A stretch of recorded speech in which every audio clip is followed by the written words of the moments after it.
안녕하세요. 옳은 동화, 옳은 교육 김쌤입니다.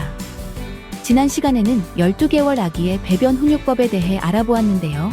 오늘은 18에서 24개월 아이를 위한 배변 훈육법을 알려드리겠습니다.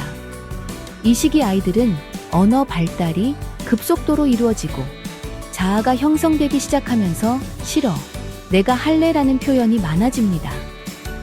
이런 변화를 고려한 효과적인 훈육법이 필요합니다. 먼저 18에서 24개월 아이의 배변 훈육에 필요한 준비물부터 말씀드릴게요. 아기 병이 또는 병이 보조 시트, 아이가 좋아하는 캐릭터 팬티, 여러 벌, 방수 매트, 타이머가 기본적으로 필요합니다.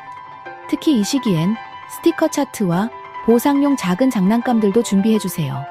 그리고 특별히 병이 거부나 기저귀 집착이 심한 아이를 위해 작은 장난감 괴물과 부드러운 수세미도 준비해두시면 좋습니다. 마지막으로 아이와 함께 볼 수 있는 배변 훈육 관련 그림책이나 짧은 동영상도 효과적인 도구가 될 수 있습니다. 18에서 24개월 아이들은 12개월 아기와 달리 언어 발달이 상당히 이루어져 있어 요해 지도도 더 구체적으로 할 수 있습니다. 요해 지도란 아이가 자신의 배변 신호를 인식하고 표현하는 방법을 가르치는 것입니다. 특히 중요한 것은 부모가 직접 아이의 쉬주머니, 방광, 부위를 엄지와 검지로 부드럽게 주물러 주는 것입니다. 아이에게 여기 있는 쉬주머니가 가득 차면 쉬가 마려운 거야 라고 설명하면서 배 아래쪽을 직접 만져주세요. 이렇게 신체적 감각을 직접 느끼게 해주는 것이 단순히 말로만 설명하는 것보다 훨씬 효과적입니다. 아이의 배변 전후 상태를 비교해서 보여주는 것도 중요합니다. 배변 후에는 같은 부위를 다시 만지며 이제 여기가 가벼워졌지? 쉬를 했으니까 쉬주머니가 비워진 거야 라고 설명해주세요. 이런 식으로 부모가 직접 만져주며 신체 감각을 가르치면 아이는 자신의 신체 신호를 더 빨리 인식하게 됩니다. 이 시기 훈육에서 가장 중요한 것은 배변 잘못이 발생했을 때 즉시 대응하는 것입니다. 배변 잘못은 아이가 병이 사용법을 알면서도 일부러 거부하거나 바닥이나 구석에 숨어서 배변하는 경우를 말합니다. 이런 행동이 발생하면 즉시 처벌을 적용해야 합니다. 배변 훈육에서 특별히 중요한 단계가 있는데 바로 배변한 장소를 손으로 치는 것입니다. 이 행동은 단순한 제스처가 아니라 중요한 교육적 의미가 있습니다. 바닥이나 부적절한 장소에 배변했을 때 그 장소를 손으로 두세 번 치는 이유는 배변과 체벌 사이의 인과관계를 아이에게 명확히 이해시키기 위함입니다. 아이가 직접 보는 앞에서 잘못된 배변 장소를 치면 시각적으로 이곳에 배변하는 것과 처벌이 직접 연결된다는 것을 인식하게 됩니다. 또한 이 행동은 청각적으로 1차 처벌 역할을 합니다. 탁탁하는 소리가 아이에게 첫 번째 경고 신호가 되어 엉덩이 체벌보다 먼저 잘못된 행동에 대한 결과를 알려줍니다. 하지만 중요한 것은 이 소리에 아이가 너무 놀라지 않도록 해야 한다는 점입니다. 너무 크게 소리나게 치면 아이가 공포감을 느낄 수 있으니 적당한 소리가 나도록 조절하세요. 아이가 배변한 장소를 치는 소리에 놀라서 울기 시작한다면 이때는 엉덩이 체벌로 넘어가지 말고 다음 단계로 진행하세요. 놀람과 두려움 자체가 이미 충분한 교훈이 될 수 있기 때문입니다. 배변 장소를 친 후에는 여기는 쉬 응가 하는 곳이 아니야. 변기에서 해야 해라고 분명히 알려주세요. 그런 다음 엉덩이를 손바닥으로 한두 번 가볍게 때리며 변기에 가야 한다는 것을 알면서 여기서 했기 때문에 벌을 받는 거야 라고 명확히 설명해 주세요. 이때 중요한 점은 체벌이 교육적 목적을 달성할 수 있도록 아프게 해야 한다는 것입니다.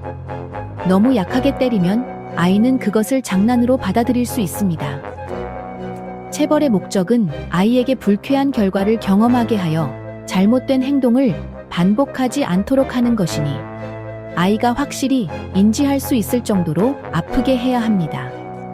물론 멍이 들거나 상처가 나지 않도록 적절한 강도를 유지하는 것이 중요합니다. 배변은 본능적 행동이기 때문에 타임아웃과 같은 간접적인 훈육보다는 엉덩이 때리기와 같은 직접적인 훈육이 더 효과적입니다. 본능에는 즉각적이고 강한 피드백이 필요하기 때문입니다. 처벌 후에는 중요한 과정이 하나 더 있습니다. 바로 아이를 안아주며 다시 응원해주는 것입니다. 엄마 아빠는 너를 사랑해. 다음에는 병이에서 잘할 수 있을 거야 라고 말하며 아이를 안아주세요. 이런 애정 표현은 아이에게 처벌은 행동에 대한 것이지 아이 자체를 거부하는 것이 아님을 알려줍니다. 정해진 시간에 병이 사용을 거부하는 경우에는 4단계 훈육법을 체계적으로 적용하세요. 1단계 규칙 명시, 병기에 쉬 응가해야 해라고 3번 반복해서 말합니다. 첫 번째는 부드럽게, 두 번째는 단호하게, 세 번째는 엄격하게 말하세요. 2단계 처벌 적용. 아이가 3번의 규칙 설명 후에도 병이 사용을 거부하면 지금은 병이에 가야 되라고 분명히 알려주세요. 그런 다음 엉덩이를 손바닥으로 한두 회 아프게 때리며 명확히 설명해주세요. 세 번째 단계는 행동 교정입니다. 처벌 후에는 병이에 앉혀서 올바른 행동을 가르치고 바른 배변 방법을 시범 보이세요. 이렇게 변기에 앉아서 쉬 응가를 하는 거야 라고 설명하며 5분 이상 변기에 앉혀두세요. 네 번째 단계는 안아주며 응원하기입니다.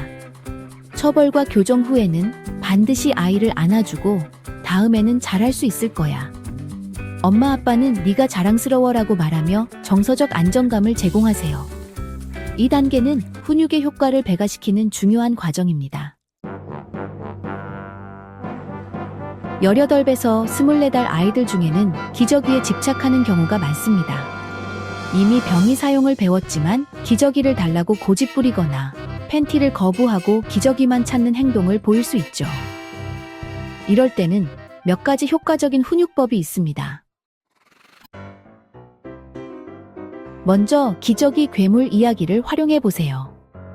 기저귀를 갈아줄 때 미리 준비해둔 작은 장난감 괴물을 손에 숨겨두었다가 기저귀를 열면서 살짝 아이 엉덩이를 꼬집고 아야 라고 반응하게 한 후 어머 이게 뭐지?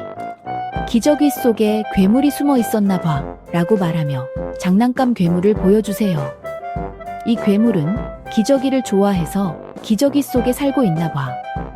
그리고 가끔 내 엉덩이를 꼬집기도 하는 것 같아 라고 설명하면 아이는 기저귀에 대해 부정적 인식을 갖게 됩니다. 이어서 걱정하지 마. 우리에겐 좋은 방법이 있어. 변기를 사용하면 괴물이 오지 않아. 괴물은 변기를 무서워해서 거기에는 절대 오지 않거든. 변기는 안전한 곳이야 라고 말하며 변기 사용의 장점을 강조하세요. 또 다른 방법은 기저귀 불편하게 만들기 전략입니다. 기저귀에 부드러운 수세미나 약간 거친 천 조각을 넣어 미세한 불편함을 느끼게 하세요. 기저귀가 좀 이상하게 느껴지네? 팬티는 이렇게 불편하지 않을 텐데 라고 말하며 팬티 사용의 편안함을 강조하세요. 물론 이 방법은 절대 아이에게 상처나 심한 불편함을 주지 않는 수준에서만 적용해야 합니다. 18배에서 24달 된 아이들은 보상 시스템에 잘 반응합니다. 스티커 차트를 만들어 성공할 때마다 스티커를 붙이고 특정 개수가 모이면 작은 선물이나 특별 활동을 제공하세요. 와, 오늘도 병이에 성공했구나. 스티커를 붙여볼까? 5개가 모이면 네가 좋아하는 공원에 가자. 와, 같이 구체적인 보상을 약속하면 아이의 동기부여가 높아집니다. 이 시기 아이들은 종종 배변을 참기도 합니다. 놀이에 집중하거나 새로운 환경에서는 배변 신호를 무시하려는 경향이 있죠. 이런 경우 아이의 배변 패턴을 미리 파악하고 예상 시간에 지금 화장실 가볼까? 라고 미리 제안하세요. 배변을 너무 오래 참으면 변비나 요로 감염의 위험이 있으므로 규칙적인 화장실 시간을 유지하는 것이 중요합니다. 특히 18에서 24달 된 아이들은 낮잠이나 밤 수면 중에 실수할 가능성이 높습니다. 이 시기에는 낮 배변 훈육이 어느 정도 안정된 후에 수면 중 훈육을 시작하는 것이 좋습니다. 취침 2시간 전부터는 수분 섭취를 제한하고 자기 직전에 반드시 화장실에 가는 습관을 형성하세요.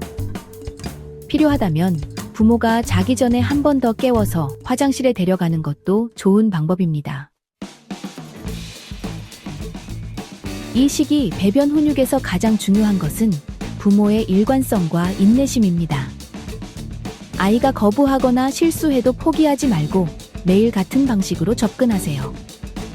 오늘 안 되면 내일 다시 해보자라는 긍정적인 태도로 꾸준히 시도하는 것이 성공의 열쇠입니다. 오늘 배운 내용을 실천할 수 있는 3가지 방법을 알려드릴게요. 첫째, 아이와 함께 병이 사용 스토리북을 만들어 보세요. 아이가 병이에 앉은 모습, 성공한 모습을 사진으로 찍어 간단한 책으로 만들고 매일 읽어주면 아이의 이해와 참여를 높일 수 있습니다. 둘째, 하루 중 고정된 시간에 병이 사용 루틴을 만드세요. 예를 들어 아침 7시, 식사 후 9시, 낮잠 전 12시 등 일정한 시간에 변기에 앉히는 습관을 형성하면 아이의 신체 리듬이 형성됩니다. 셋째, 아이가 고의적으로 배변 잘못을 저지르면 즉시 처벌하고 정해진 시간에 병이 사용을 거부할 때는 4단계 훈육법을 적용하되 처벌 후에는 꼭 안아주며 응원하는 것을 잊지 마세요. 18에서 24개월 아이의 배변 훈육은 도전적일 수 있지만 적절한 접근법과 인내심으로 성공할 수 있습니다. 아이의 자율성을 존중하면서도 명확한 규칙과 기대치를 설정하는 균형 잡힌 접근이 중요합니다. 댓글로 여러분의 경험과 질문을 공유해주세요. 다음 영상에서 최대한 많은 질문에 답변 드리겠습니다. 그리고 제 책, 권위적 자연주의 배변 훈육법에서 더 자세한 내용을 만나보실 수 있습니다. 영상 설명란 링크로 지금 당장 만나보세요. 여러분의 배변 훈육이 성공적으로 이루어지길 바랍니다. 오늘도 행복한 육아 되세요.